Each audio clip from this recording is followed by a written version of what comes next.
Bonjour les gars, j'ai un petit problème de YouTube, de stockage encore. Là, il y a un petit événement.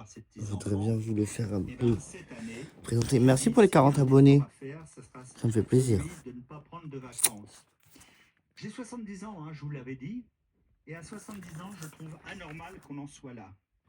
Maintenant, j'aimerais en profiter pour rebondir aussi sur une chose, puisqu'on parlait des retraites et des pensions de retraite. On peut rester là-dessus, pardon, on peut rester sur le fait de devoir, que disait Lassette, devoir se priver.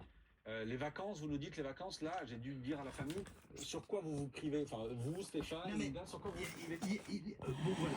En fait, on a un budget qui est relativement restreint.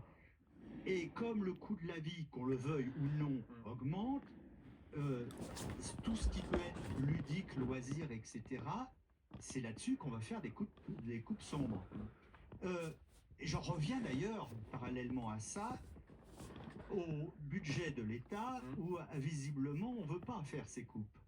Donc moi je fais, si vous voulez, le parallèle entre la vie de chacun. Ouais, vous dites on n'a pas le choix. On n'a pas le choix. Et que, inversement, on nous demandera toujours plus au travers de nos impôts et taxes. Et comment vous réagissez quand vous voyez votre collègue de... Je dis qu'il a raison, voilà. Vous dites qu'il a raison. Au même titre qu'il a certainement raison aussi. Parce qu'à un moment donné, le consentement à l'impôt, c'est très bien. Jusqu'à un certain point. C'est-à-dire qu'on a dépassé le seuil du raisonnable, de l'entendement. Il y a le consentement à l'impôt et il y a aussi le fait de faire des choses illégales et qui sont potentiellement dangereuses. Est-ce qu'il y a des personnes qui ont le choix? En fait, je vais rappeler quelque chose. Il y a 7 ans de ça, je vous l'avais dit, j'ai fait partie du mouvement des Gilets jaunes. Ouais. J'ai eu face à moi un dénommé Jean-Michel Blanquer. Je pense que ça vous parle, vous devez savoir qui c'est. Ancien ministre de l'Éducation nationale. Voilà. Et lors d'un plateau, je crois que c'était sur votre chaîne d'ailleurs, j'évoquais beaucoup plus que je ne le fais ce soir, les difficultés des artisans, notamment à travers des charges, etc. Il m'a jamais contrarié, cet homme. Sauf que 7 ans plus tard, la situation s'est aggravée.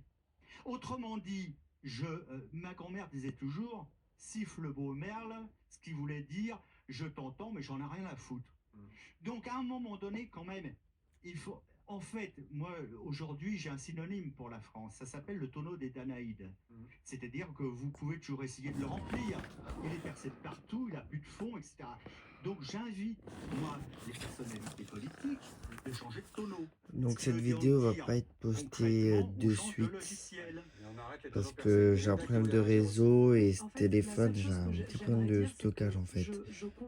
Donc c'est pour ça que j'ai pas fait de vidéo aujourd'hui, je suis vraiment désolé. Mais demain il sera réglé ce problème.